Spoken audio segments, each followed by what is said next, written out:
In the last video, we saw how easy it was to apply transitions to video clips and audio clips. What I'd like to do in this video is review some of the options you have after you apply a transition. So I'm going to go ahead and zoom into this a little bit, and we can see we have this cross dissolve.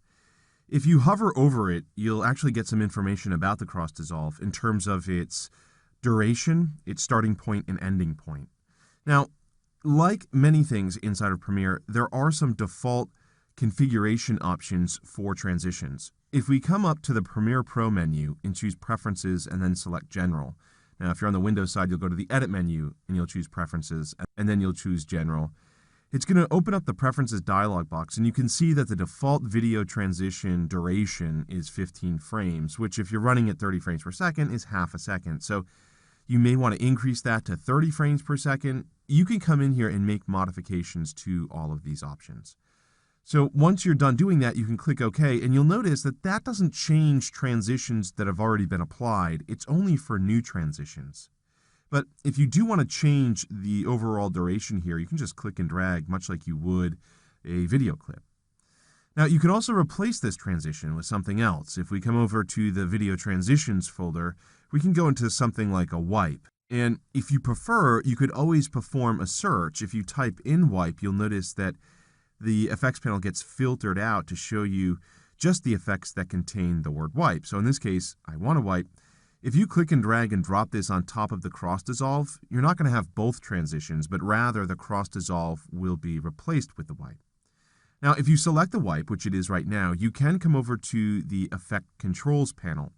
And as long as you have that transition selected, you should see some options here. Now, what's interesting over here on the right-hand side is you have the ability to increase the transition on the left-hand side and the right-hand side. You can also perform a roll edit. If you click and drag kind of in the middle area, you can move the whole thing over. Now, something interesting is happening here. You'll see we have a series of lines that appear right here on the right-hand side. Well, the reality is, as you place this transition right here, if we look at the timeline, we don't have enough media for this transition to take place.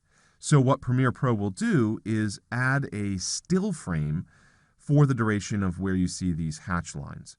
And this can work nicely in a situation where we have just an image like this. The viewer will never notice it. But if there was some action going on, like a sports game, something like that, then all of a sudden the sports action would stop and you would see kind of a freeze frame. It may look a little weird, so you need to use this cautiously. Now, different wipes may have different settings. Down here towards the bottom, if you scroll down a little bit, you can see that you can control the border color and the border width. You can also show the actual sources. Right now we have A and B, but if we check this box, we'll see the actual sources. But if we watch this transition here in the timeline, we can see the wipe looks fine.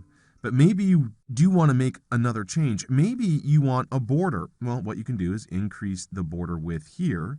You can also change the border color if you want.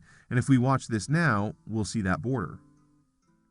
So it's important to spend some time experimenting with these transitions to get a better understanding as to what's available to you inside of Premiere.